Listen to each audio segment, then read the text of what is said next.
We're in Tractate Rosh Hashanah, and we are. Why is this not working? Of course, life is. That's just so funny. The screen share has been disabled by the host. By the not sure who that is. Somebody is. So I will not be showing the Gemara on the screen. But in any case, either way, we are now on the very, very first line, very, very first word on 6a. So if you are using a Shad Scene Art Scroll, it's probably 6a1 or something like that. 6a. So yeah. So the very first word. Well, the truth is really on the last word of 5, but I don't want to complicate it. Okay, so 6a1.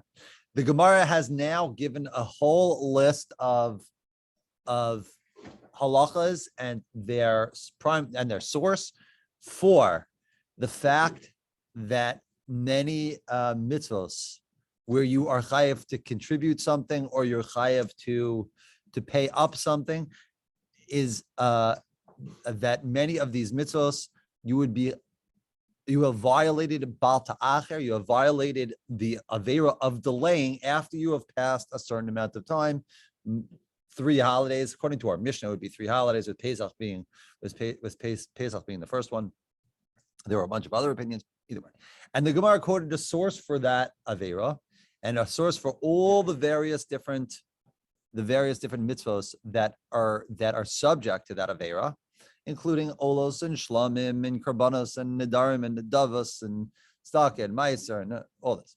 And the Gemara comes out at the very, very end of that brisa and tells us that you should know, however, that you violated, but it doesn't mean that the korban is invalid. You still got to bring that korban. You still have to bring your meiser. You still have to bring you still have to bring it. It just means that you are a bad boy, but still have to, What is it? Better late than never, right? So, the Gemara says, and it brought a source for that. Now the Gemara says, now that's where we'll start for first word in 6 Aleph. 6 is. We can learn this very halacha from Ben Azai. Ditanya, we have in a brisa. Now that specific halacha that the korban is still kosher afterwards, or the korban or whatever, or the korban's still kosher. If you've delayed it, we can learn that halacha from somewhere else. Meaning, what the Gemara is effectively asking is, what your limud, your drasha that learns it from in that brisa, that is superfluous because we have somewhere else to learn it from. That predates that, I guess. The Ben Azai nafa. The Tanya Ben Azai Omer also. The verse in Vayikra in Zion where it's talking about pigol. So I'll explain that in 1 second. It uses the word also, saying that it is invalidated. If a person has violated the avera of pigol, it is invalidated. It is invalid, rather. And it says also it is invalid. The implication being there are the other places where it is valid. The Ben Azai learns out. Ben Azai Omar also matam alomar. Why does it say the word also that it is invalid? Lefisha nemar lo sa'achal l'shamo shemeani af me'achar nidro b'bal yirotza. Tam alomar also below yirotza v'ein me'achar nidro below yirotza. The reason why it says that it by pigol. Now pigol is a machshava shalom nachona. It is if a person brings a korban and they have the wrong intention. In pigol, it's a specific case. Person has intention to eat it out of the proper time. Why a person would have such an intention, I don't know. But the person says, you know what, I'm going to eat it out of the proper time. Okay, some people have everybody's got their quirks. So a person decides that they're going to eat it out of the proper time in their head when they bring the korban. So that korban is invalid. Korban's invalid. So the pasuk says it's invalid, like underline the word it. It is invalid. Implication being there are other things that are valid. And the Gemara says, and Ben Azai says rather, yes, it's invalid. By pigol's invalid, but there are other places that is valid. And what is that? if a person is violated Baal Ta'acher, that if they've delayed the korban too long, it is not included in its invalidity. I don't know. Invalidity is that? Sounds like a word. I don't know. Invalidity. Yeah, it's the theory of invalidity. So it's not included in its invalidity. Rather, it is, what do you call it? It is valid, because you might think that since you've done an Neveah with this, it should not be valid. So the verse says, no, only pickles invalid, and this is valid. So you see here from Ben Azai that we already have a source that if you've delayed your korban, you've delayed Baal Ta'acher, you've delayed too long, that it is still valid. So what do we need to learn now from the pasuk that the Gemara brought on the previous daf? Ella, rather, you're right. Interesting, Josh is about to come up. You have a chait, but if you've delayed it, it's a chait for you. It's not a chait for your household, for your wife, your spouse, your household. Because you might think to say, Hol V'amar Rabbi Yochanan.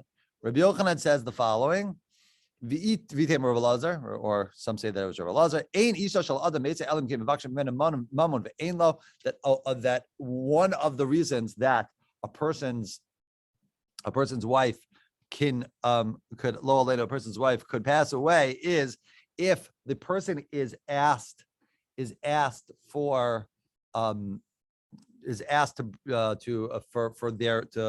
give the contribution that they had contributed to the Beis Hamikdash, or otherwise the contribution, and they have it and they don't give it, or they, whatever it is, I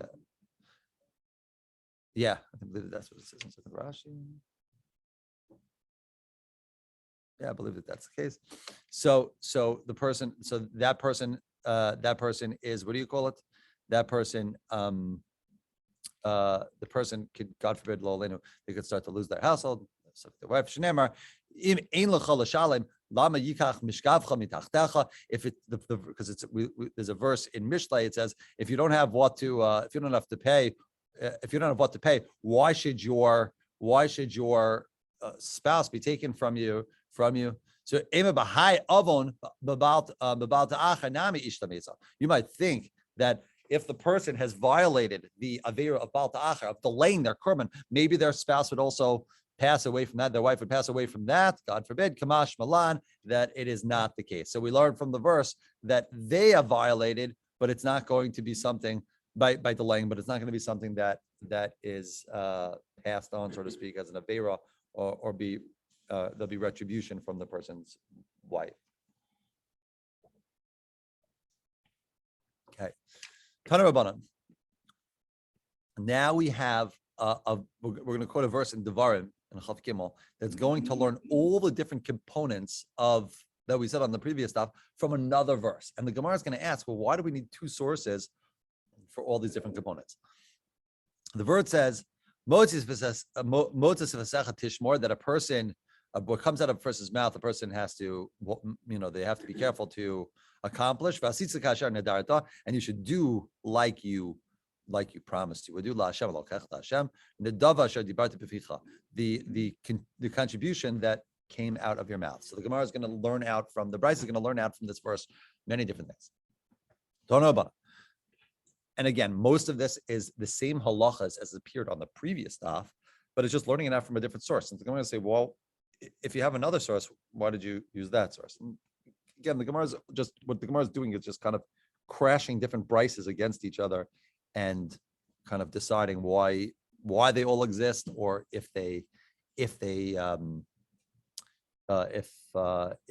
it's only one of them, then which one's the right one? How do we understand them?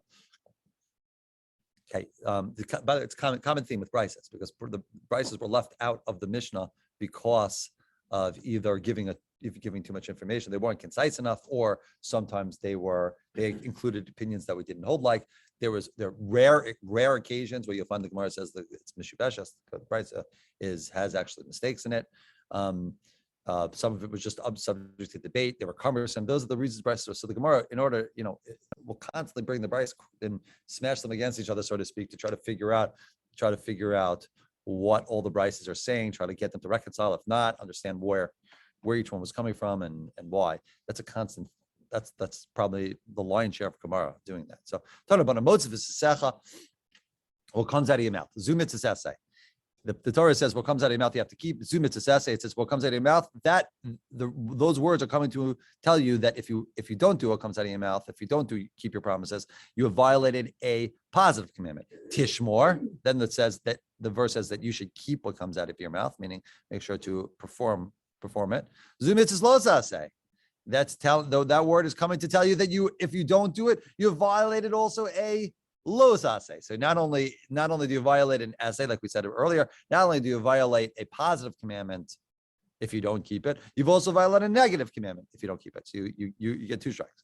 Va'asisa, and it says, and you should perform it. Azhara lebezin, that word's coming to include azhara lebezin she'asucha. The Beis Din, it's a license, a warrant for the Beis Din in order that they should force you to keep it if you have not kept it. Let me guess, Eric. You want to know where we are? Yes. Look at that. So we are 1, 2, 3, 4, 5, 6, 7, 8, 9, 10, 11, 12 lines from the top, I believe. The first word on the line is ta'aseh. Actually, we're about to start the next line, which will be the 13th. Ta'aseh. Okay. Azar lebezin she'asucha. It's in the middle of that line. Vasisa azar lebezin she'asucha. Last word on that line. Ka'asher nadarta, like you promised. Zen neder. That's coming to include a neder, because it says l'sher nadarta. Meaning, so you violate these averas for a neder. It's told you 3 halachas about these promises. One of them you violate if you don't do it on time, you violated a positive commandment. Second one is if you don't do it on time, you violate a negative commandment. Third thing is if you don't do it on time, Basin's a lot of force you to go do it. Now it's starting to list which things is that applicable to. Kasher nadarti zen neder. It's applicable to a neder. La shem elokecha elichatos v'hashamos olos v'shlamim. That's coming to include all the various kabbalas we mentioned in the last page. Nedava. Kimashmo. Guess what? Nadava means nadava. Anything that you promised to bring. The Gemara is going to talk about momentarily the difference between a neder and a nadava. Neder is one kind of promise. Nadava is a different kind of promise. The Gemara is going to talk about the differences very soon. Asher diparta, that you spoke, the words that you spoke, the promise that you made. Elu kachi berakabayas. That's referring to things that you promised to give to the berakabayas, the upkeep of the base. Megdash bipicha, that you spoke out of your mouth. I don't know where else you have spoken out of it. Zot staka, leaving all puns aside. Zot staka, that's referring to staka. So now the Gemara is going to analyze this price. Amar Mar, the verse says, "Motzi sifasecha." It's a lot of repetition on this page. So it gives us some clearance to soar a little bit. Motzi sifasecha, that you spoke out of your lips. Zumitzas essay. Gemara says. The Brisa says that's coming to tell you that you violate a positive commandment if you don't do in a timely fashion what has come out of your lips. So you violated a positive commandment. Lamali, what do we need that verse for? You told me on the last verse to learn it from that you learn it from that the verse that we quoted earlier in Devarim Yud Beis that you need to bring it. So you need to bring it when you go up to the base of Mikdash, you need to bring it. So you violate a positive commandment if you don't bring it. And then, furthermore, the Gemara asks, it doesn't answer that question yet. Furthermore, the Gemara asks, Tishmor, and we're starting the first wide line right now. And Tishmor, the verse from the word Tishmor, the Brisa learns Zumitzis Losase, that you violate a negative commandment by not bringing it in a timely fashion. So lamali, what do I need that for? You can learn that from the very, very verse that we're constantly relying on for this whole last 2 pages, which is lo ta'achel l'shalmo, that you have to not delay in performing those mitzvos. So what do we need the words tishmor in that verse? And then furthermore, Vasisa, the Brisa said that we learned from Vasisa, Azhar lebeis din she'asucha, that there is a warning, that there is a warrant on beis din in order to force you to do it. Lamali, what do we need that for? Miyakriv oso nafka. We can learn that very, very license, that that license a Beis Din to force me to do it, we can learn it from the words Mi Yakrivoso. Ditanya, as we have in the following brisa. Yakrivoso, the pasuk says in Vayikra, Imola Karbano, Min Abakar Zachim Zachar Tamim Yakraveno, Pesach Ol Moed, Yakrivoso, the Ritzono Lefnei Hashem. That any case, at the very beginning of Vayikra, it's uses the word Yakrivoso, Milamed Shekofanoso, Shekofanoso. We learn from those words that Yakrivoso, that he should bring it, that we could force him to bring it. So the Gemara says, Yachal Ba'al Karcho. Hold on a second. I just lost my own place. I'm sorry. There we go. And the Brisa continues, Yachal Ba'al Karcho. You might think that you can force him against his will. Talmud Lomar learned sono, that you can only force him. You can only force him with his agreement. What is forcing him with his agreement? Hakei said, what does that mean? This is a halacha that comes up also in Gittin, in some rare circumstances. Kofanoso, what we'll do is we're going to force him Yomi Rosh Hashanah until he says he really wants to do it. So we sort of speak, make him an offer he can't refuse. Yeah, we put a dead horse in his bed, and we tell him, "You really want to do this? It's really a good idea. We really. The logic being that a person really does want to do mitzvahs. Really, they want to do what's right. They have a lot of different things that keep them away from performing mitzvahs correctly. A lot of different yetzer hara, so to speak. So we help push him past that. Okay. By the way, that halacha, just parenthetically, that halacha, that we force a person until he says he wants to do it, it's not, for example, it comes up, it's more popularized in Gittin, where you'll find places where you'll find circumstances where they'll beat up a husband that doesn't want to give a get. Whether that husband deserves to be beaten up or not, that we could discuss. It's possible that the husband deserves to be beaten to a pulp. I mean, possibly, for being a jerk. However, the halacha of kofin, just in terms of the strict halacha, the halacha of kofin is if a person is obligated to do it and they're not doing it, then we'll say, you know what, you want to do what you're supposed to do, but you're being lazy, you're falling for whatever, you have a taiva, you have some sort of desire that's keeping you from performing what you're supposed to do. So we help make it those desires and that laziness less enticing to you. However, if a person does not have a halachic obligation to do something and we force them to do it, meaning, for example, let's apply it to Gittin because it's much easier. If the wife does not necessarily, the wife just wants a get, but he doesn't want to give a get. So they're at odds with each other. They're at odds if they should get, about what divorce is like. So forcing him the halacha would not. I'm not saying he shouldn't give it. That's whether you should give it or not. That's a whole different conversation. However, forcing it would be an invalid get because he has no obligation. It's only when a person has an obligation. And a person has an obligation, we say you want to keep the obligations of the Torah. It's not when somebody else tells a person, well, that's what I'd like you to do. So in this case, as it applies to this case, that template, this person has an obligation to bring it. So and the person's delaying. So Beis Din is allowed to force him and saying, it's not worth it to be lazy. Go bring it. And the person feels it's not worth it to be lazy when they have their arms tied behind their back and they're saying mercy. So So we force him to Rosh. Okay. So the Gemara now has stopped at this, and it says, hold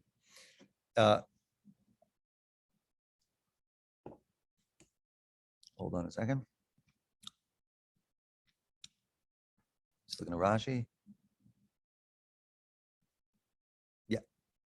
So the Gemara is saying you have superfluous. You have two verses here that seem to bring all the same halacha. One of them is, you have one verse that says it's our brisa says we learn a mitzvah's essay that is a positive commandment. A losa say that is a negative commandment that Beis Din can force him. We can learn that from other places. So what is this brisa doing? So it says chad da amar v'lo afish, v'chad da afish v'lo afish. So one verse is referring to. One second. Yeah. Yeah. One verse is referring to where he promised to bring it and he never designated. He promised, he said he would bring a korban, whatever it is, and he never designated. The chad and the other verse is referring to afish v'lo akrev. He designated it and he did not actually bring it to the Beis Hamikdash. So different stages. There's the, if we go from the stage of designating a korban to the stage of actually bringing a korban, the first thing the person is going to do is say, well, I'm going to bring a korban. Stage number one, he articulates it. Stage number two, he's mafresh the korban. He says, he sets it aside. That's stage number two. Stage number three, he actually brings the korban. That's stage number three. So one of them is dealing with after a person said it, he's violated if he hasn't been mafresh, if he hasn't separated it. And the second one is dealing with, even if you've separated it and you haven't brought it, you've also violated by not separating. It's not enough. You need to actually bring it. Now, why would I think that separated is not enough? So Gemara is going to talk about that. But you actually need both. Diashmin and imar velo afresh, because you need both of them. You need two different limudim, two different drashas to tell you these halachas, because they're not intuitive. You would not necessarily know that you'd violate it if you've done halfway. Because if you were to tell me, if the Torah would have just told me that a person has violated it by saying it and by not being mafresh it, meaning he articulated that he promised to bring it, but he never was mafresh it, and the Torah therefore tells you that you violated. If the Torah would just tell you that you violated at that stage, what's the reason? Mishum delo kaima dibure. It's because he hasn't kept his word. So maybe I would say, you know why he's violated? We can learn from there. That person has to keep his word, and he hasn't kept his word. He hasn't violated it. Aval afresh, however, meaning that the Torah doesn't care so much that you actually wind up bringing it all the way to the Beis Hamikdash. You have to keep your word. You promise you're going to bring it, set it aside, and take it out of your flock. Don't become stingy on it on yourself now. Aval afresh, however, once you've separated it below akrev, even though you haven't brought it all the way to the Beis Hamikdash, maybe you're not violating anymore. Because once you've separated it, it's no longer yours. So the Torah, maybe what the Torah is trying to tell you is that keep your word and don't get stingy after you've said that you're going to give something and take it out of your possession. Whether it makes it all to the Beis Hamikdash or not, you're right. It's supposed to make it all the way to the Beis Hamikdash, but you're not going to violate for not getting it to the Beis Hamikdash. The Torah is, Hashem's okay with that your korban. It's just that the Torah is trying to force you to not be stingy. So, and wherever it is right now, it's no longer yours. It belongs to the Beis Hamikdash. So you're not going to violate at that point anymore. So again, you're still doing the wrong thing, but you're not going to technically violate any averos. You might think that. So therefore, there's another passage that tells you, no, you've still violated until you've got it all the way to the Beis Hamikdash. So the Gemara says, but okay, so that would tell me, that would explain part way. But meaning, why don't you just tell me in the verse? The Gemara is now going to called Bavon. It's going to now circumvent another question. So you know what?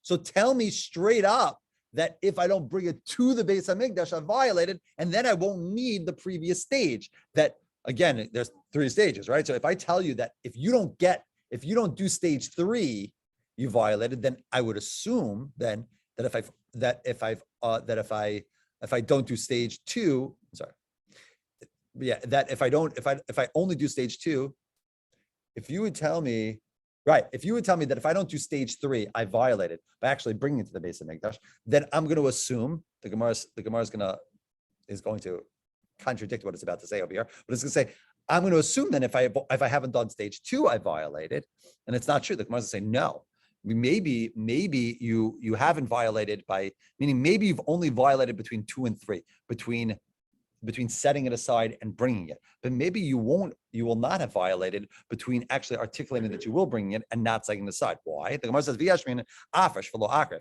because if you're going to tell me that you violated just by not completing the stage after you've set it aside, by not bringing it, you violated it. Maybe that's the place you violated. The kamashe legabe, because a person is keeping things that belong to the Beis Hamikdash by him.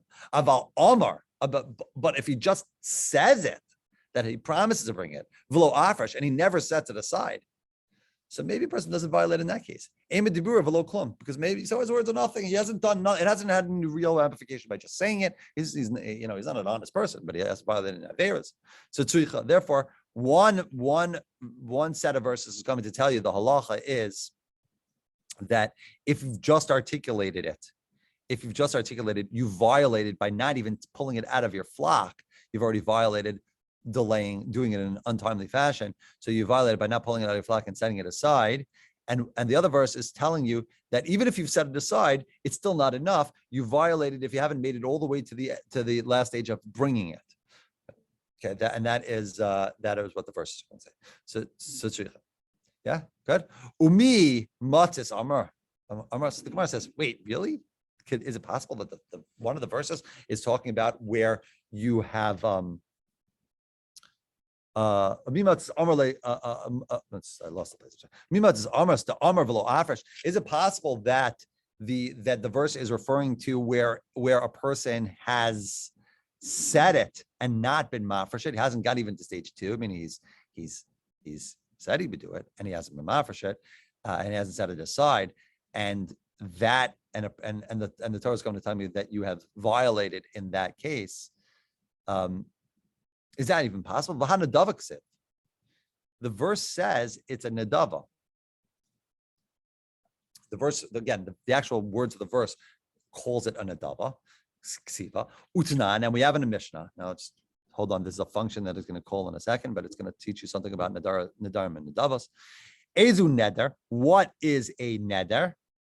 The difference between a neder and a nadava, both colloquially translated as promises, or vows, promises, whatever it is a neder ha'omer hare alai ola.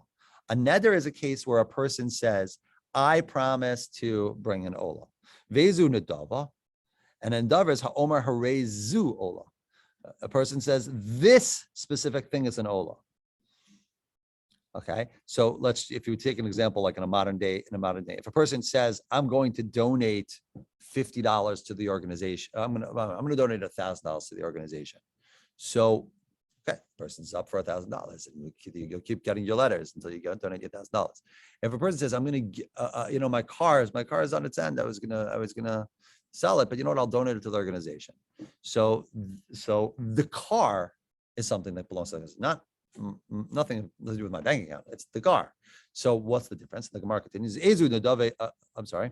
Uma ben neder l'nadava. What's the difference between a neder and a nadava? Neder, in the case of neder, meis o nignav chayev b'achriyusa. If a person says, I'm going to give $1,000, thinking that it's because they just got a stimulus check and they think that everything's going to be, then they have $1,000 of meiser to give. So they are, it's not a problem for them to give them $1,000. And then it turns out that they lose the check and they can't get a replacement check, or something goes wrong, and blah, blah, blah. I don't know what the case is.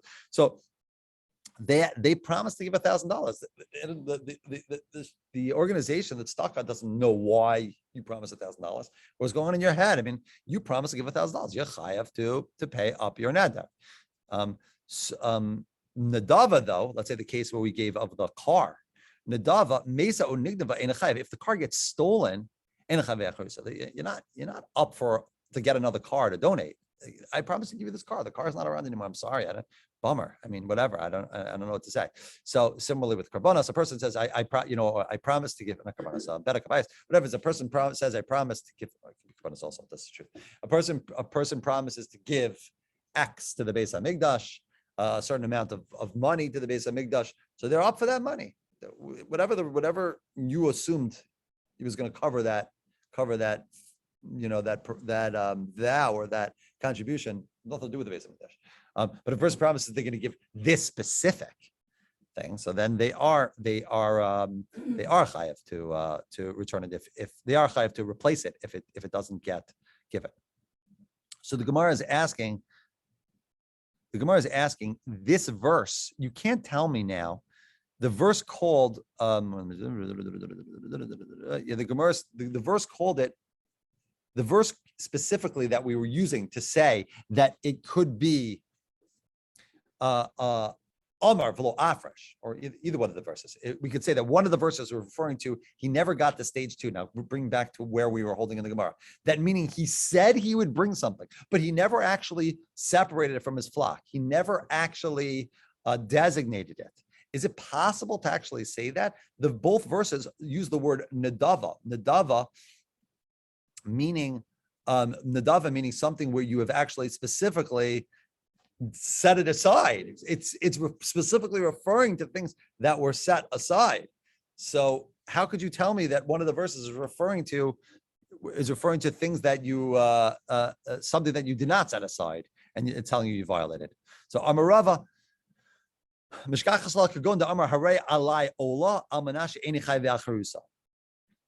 You're right. It would only be tell you that he violated also in a case where you say that that I'm making this an ola, I'm making this a korban ola on the condition that I am not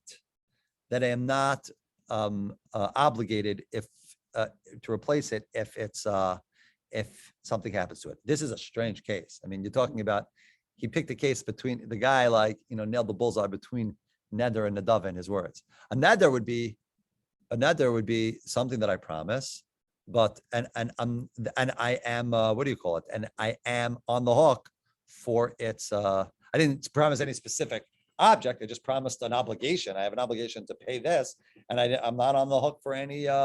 I'm not on any liability. I'm sorry. I'm on the hook for any liability rather if I don't bring it.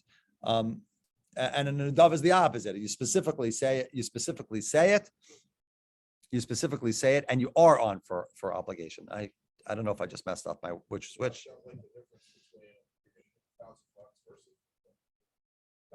Stimulus check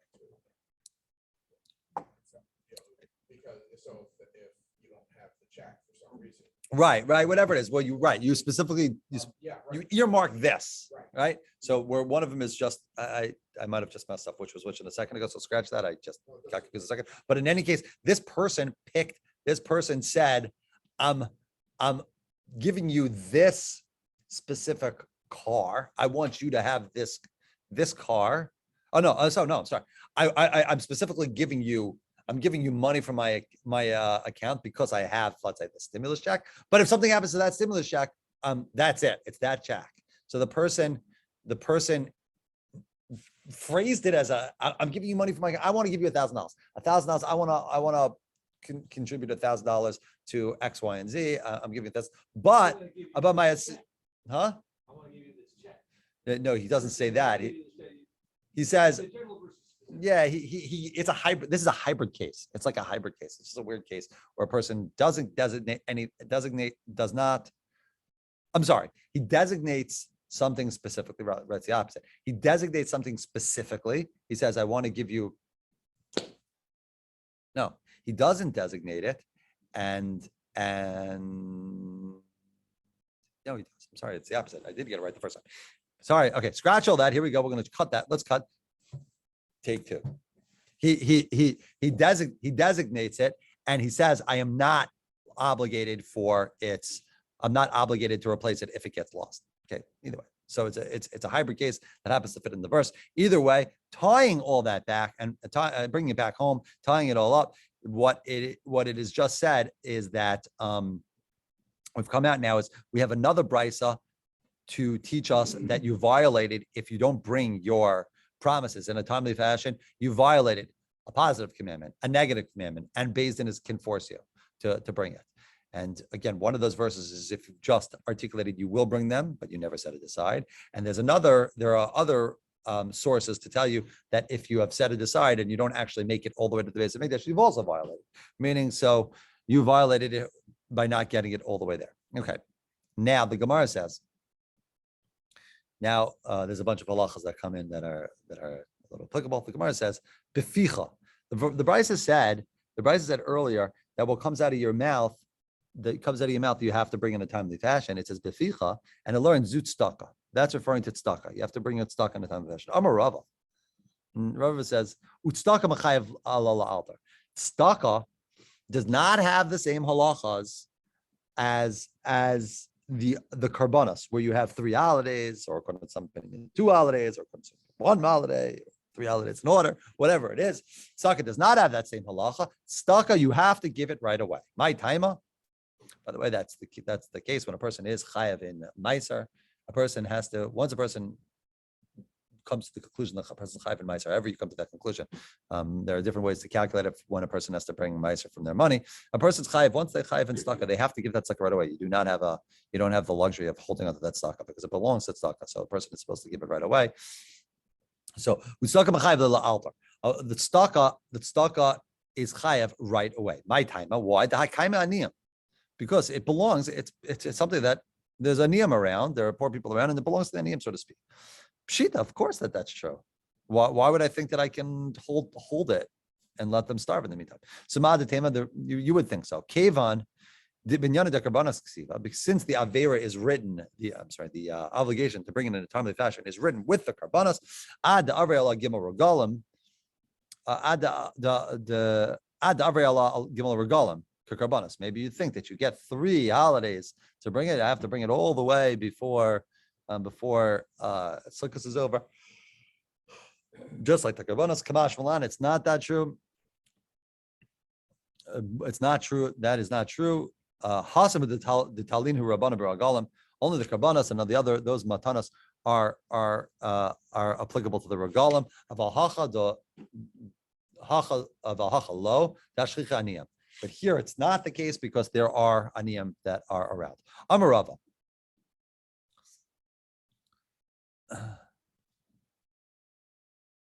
The Gemara says so. Amarava.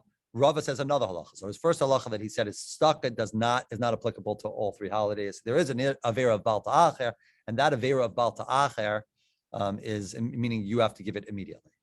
So I guess you violated it after a day. Amar Rava says another halacha. If a person has karbanos and the other matanas that he has to bring, and there is an avera of delaying it, of not bringing it in a timely fashion, even though it takes 3 regalim, all 3 regalim, in order to violate the losa, say the negative commandment. But once 1 holiday passed, you have violated your positive commandment. Meaning, there's a positive commandment and negative commandment. They have different timelines. The negative commandment is three holidays, but you have a positive commandment, meaning there's a mitzvah to go out and do that. Well, you will violate it once you've passed 1 holiday. Now the Gemara says, really? Is that true? Meisvei. We have a brisa, Mishnah rather. Hey, Rabbi Yoshua, Rabbi Paifis, al Vlad Shlam Shikrav Shlamim. That Rabbi Yoshua, Rabbi Paifis, they testified about a Vlad, the baby of a Shlamim, Shikrav Shlamim, that it is also brought as a Shlamim.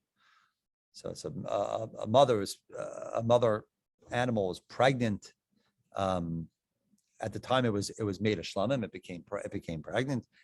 So the Vlad, the baby, also has to brought a shlamim. I remember Faifas. Ani made shaisa lanu. Faifas continues. Says Ani made. I'm going to testify shaisa lanu para shazivchei shlamim. That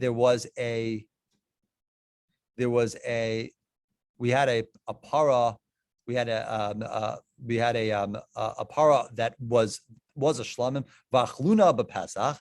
And we ate that para on Pesach. And we only brought its vlad, its baby, when on the Chag. Now the Gemara is going to assume that the Chag means Sukkot. So that now, if he testified that they didn't bring the baby until Sukkot, that means that Shavuos passed in between, and they didn't have a problem waiting all the way till Sukkot. So you see that presumably that you won't violate the positive commandment by skipping 1 regal. You'll only violate the positive commandment at the same time you violate the negative commandment, which is after 3. That's what the Gemara wants to assume. So the Gemara, because again, here they waited all the way to Sukkot. So it says Bishlam Pesach. The Gemara is analyzed now. Bishlam Pesach lo akrivua, Emer de mechusas man haba. Okay, we can understand that when he testified that the baby wasn't brought on Pesach, because it's very, very plausible that baby was under 8 days old. The baby was very, very young, and it's not roy for the mizbeach. It's not something that can be brought on the Mizbeach because it's Mechusas Man. It's not old enough. Fine, that's possible. Elef Ladabat Tzeres, how did they keep it past Shavuos? If Rav is right, and you can't pass a holiday without at least violating your positive commandment, the negative commandment won't be for another few holidays, but the positive commandment is at the first holiday. So they violated their mitzvah essay to bring it right away. Amar Rav Zvid, which made the Rava. So we're going to offer two answers. Rav Zvid says in the name of Rava, answer number one, because it was sick. The Vlad, the baby was sick on Shavuos. It wasn't really able to be run in the Beis Hamikdash. It was sick, so therefore they couldn't do it. Rav Ashi offers another answer. Amar Rav Ashi, my va'achalnu vlada shlamim bechag. He says, no, you think that they waited all the way to Sukkot? They didn't wait all the way to Sukkot. Va'achalnu vlada shlamim bechag. Chag there doesn't mean that they waited to Sukkot. Bechag the ketani chag Shavuos. The chag that's referring to there just says chag. The chag that's talking about is Shavuos. And on Shavuos, the next holiday, they ate the Vlad. Okay, such a simple answer. I mean, it just says chag. It doesn't tell you which chag. That sounds good. So Gemara says the idach. So why didn't the other one? Why did Rava say it was sick on Shavuos? They had to wait till Sukkot because he doesn't like that answer. To say chag means Shavuos. Why? Because every single time you find in the Lashon of Chazal that they say Pesach, if they're going to refer to the next holiday, they're not going to call the next holiday a chag. They're going to call it atzeres. There are times that Chazal will call chag and they'll be referring to Shavuos. But if they group it with talking about Pesach, then they don't call Shavuos chag. They call it atzeres. So he says if you do a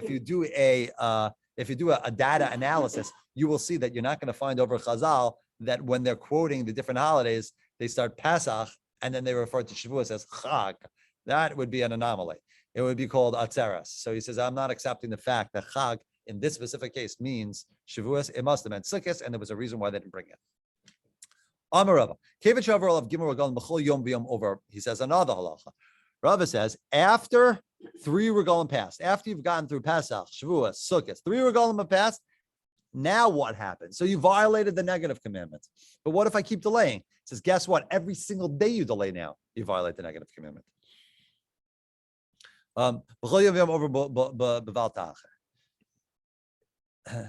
It's interesting, by the way. Why do you violate every day? Where does a day come from? Maybe every minute, maybe every hour. How does it get a day? I mean, it's a little bit. I don't know why somehow that sounds intuitive to us, but there's one of the Achronim bring down over here that if a person delays their bris milah, just have a bris milah on the 8th day. The father delays the bris milah.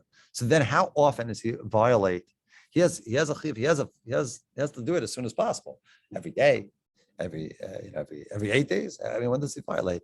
So it's not intuitive necessarily once a person is in a stage of delaying a mitzvah that the Torah gives the time bound, and that you still have to make it up. When do you start violating? You violate it every minute, and it's either way. It says here every day. Meisvei. Echad b'chor v'echad kol kadshim kevin shavar aleim shana below regalim below shana over b'al te'achad. So the Gemara says, wait a second, he violates every day. The Gemara asks on Rava, wait, let's look at the Mishnah. Echad b'chor v'echad kol kadshim, whether it's b'chor or any kadshim, kevin shavar aleim shana below regalim. After a year passes without holidays, or regalim below shana, or 3 holidays passes without a year, over b'al te'achad, you have violated bringing your korban in an untimely fashion. So by delaying your korban. Now the Gemara is going to talk about how you can have a year without 3 holidays. You can have 3 holidays without a year, that we know. But how could you have a year without 3 holidays? So the opposite. You can have you can't have 365 days without hitting all 3 holidays, presumably. You can have 3 holidays without hitting 365 days. But the Gemara gave 2 possible ways. You get a full year, a calendar year, and 3 holidays in order to bring it. And whichever is the lesser of the 2 is where you're going to get. And if you haven't brought it by then, it's an untimely fashion. So the Gemara right now, either way, it's not dealing with that point now. That's going to come up momentarily. The Gemara is asking on Rava. Rava, you said every single day, if it's true that you would violate every day after that, after the minimum time limit has passed. So why doesn't this Mishnah mention that as another way to violate? It's the Mishnah seems to be giving me a laundry list of times that you violate Baal Ta'achar. Why does it mention every day? So Amar Rav Kana, the Gemara asks, "V'hai my tiyuvta amar Rav Kana man de kamosif shaper kamosif." The question's a good question. Michti.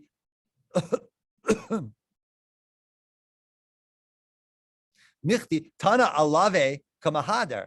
The Tana is listing all the different times you can violate. So keep losing the place. Listen b'chol yom v'yom over ba'al ta'acher. So why doesn't it say that every single day you can violate as well if you've already passed your time? So Gemara says v'idach Tana to mikboy belav kamahader belav yiseri lo kamahader. No, there's a difference.